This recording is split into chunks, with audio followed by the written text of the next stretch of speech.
Halaman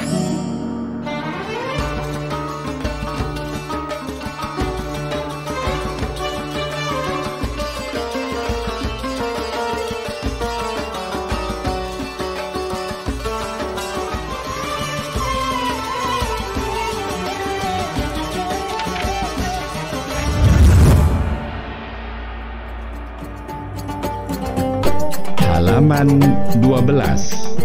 Perhatikan dan bedakan makhraj serta sifat dari huruf Dzal dan Dzal ketika berharakat Fathah.